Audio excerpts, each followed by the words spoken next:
Okay, so what we want to do now is to derive the Euler-Lagrange equations of motion for the field. Before we do that, I would like to establish an integral result. And the result that I'd like to establish tells us that the integral d4x of d mu f mu, so it's a total derivative, is equal to 0. Now, how do we refer to this integral d4x d mu f mu?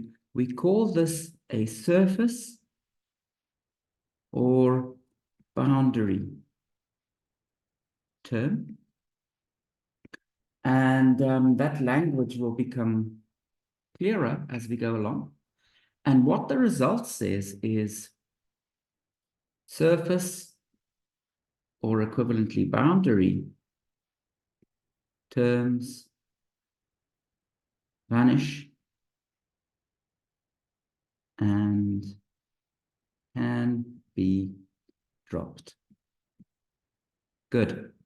Okay, we will want to establish this result in 3 + 1 dimensions, 3 space and 1 time dimension, but we're going to work up there slowly. So let's start off and let's look at 1 dimensions, for example. This will be the simplest to consider. So we'll look at 1 dimension. In this case, we have a single coordinate, and that would be x. So the universe is a line, okay? So that could be the whole universe. It will stretch from x is equal to minus L to x is equal to L. Now, I haven't specified what L is. L may well be infinite. So maybe this is an infinite universe, and L goes to infinity, minus L goes to minus infinity. So the universe is just this infinite line. So what is the analog of, so we've got this equation boxed in blue. What's the analog of the integral inside that equation? Well, here it is. So we will have, instead of an integral d4x, which is an integral over the whole universe, now we'll just have an integral dx because that is the whole universe. And then we will just have df dx. So this is the analogous integral to consider when we're working in 1 dimension. The integral runs from minus L up to L. So this is a rather easy integral to consider. This is just given by f of L minus the f of minus L. Okay. Now, let's see what this is. So L and minus L, these are terms that are right at the 2 ends of the universe, at the edge of the universe, at the boundary of the universe, at the surface of the universe. So that's why we call these terms boundary terms or surface terms. And the idea is the following. So imagine that we're sitting in our room. We have some objects, maybe some charged particles that are setting up some fields. They would set up electric fields. If they're moving, they would set up magnetic fields.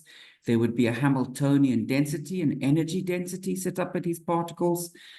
But all of these fields, the electric field, magnetic field, and energy density, they all have a property in common.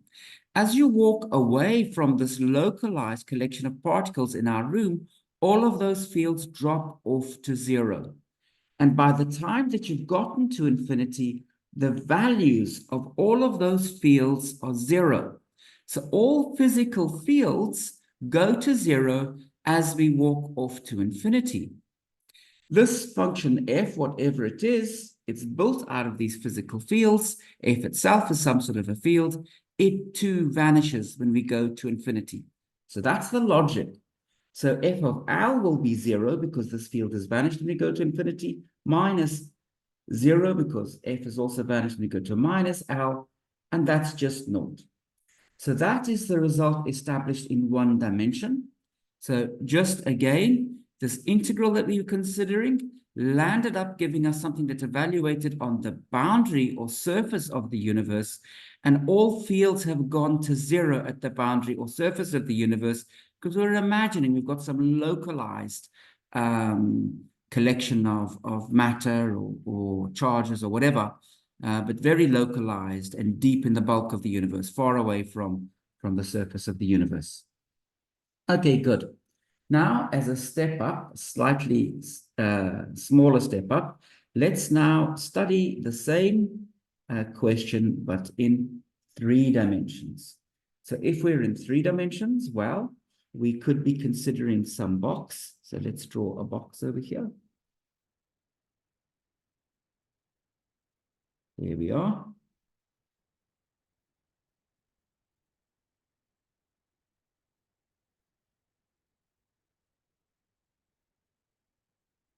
Okay, and our box has got a total of 6 sides. There we go. So let's try to label these 6 sides. We'll have a top side, that's the top of the box over here. We'll have a bottom of the box over here. We can talk about the right side of the box and the left side of the box. And then we can talk about the front of the box and the back of the box. Okay. Let's introduce some coordinates. So let's call this the x direction. So that's x. We'll make this the z direction, and we will make this the y direction. Okay. So I'm specifying now what I mean by the surface of the universe. So the universe is defined. The universe lives in the box, and let's call this V.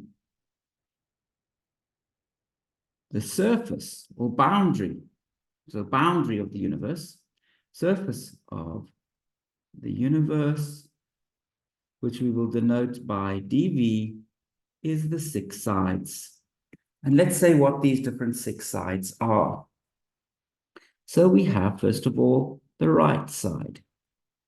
So what is the right side? Well, it's a collection of points. The right side, you can see it's the x goes to its maximum value. X is equal to L. We can have any value for y and for z. For the left side, well, then x would go to minus L, y, and z. Okay, why don't you try to write down the definition for the top side and the bottom side? Pause the video, try to do it. Good. You got an answer? So for the top side, we can have any x, any y, but z has to be equal to L. And for the bottom side, we can have any x, any y, but z must be equal to minus L. Okay, one more chance to get it right. Why don't you try to write down what is the front side and what is the back side? And then we will compare. Pause the video, try to do that. Okay, do you have an answer? Good. So the front side has got y is equal to L, any x and any z, and the back side of the box is y is equal to minus L, any x and any z. So there are the 6 sides. What is the analog of this integral, the d mu f mu? What does that become in 3 dimensions? Well, it would simply become an integral over the whole universe. This means an integral d3x. The integration domain would just be v. And then we would have the divergence of vector field F. And from your course on electrodynamics, I'm sure you'll remember the divergence theorem, sometimes also called Gauss's theorem. It says that this integral of the divergence over the volume is equal to an integral over the surface of that volume of the vector field dotted into dA. And this integral over the surface would be the integral over the 6 sides. So you can see immediately that again, this has become a surface integral. We are integrating over the sides of the box. Where does DA point? Well, DA points outside the box, okay? Whereas inside, well, inside is V. V is the inside of the box. So we want DA to point outside of the box. So this formula is very, very well defined. Okay, we will continue in a moment.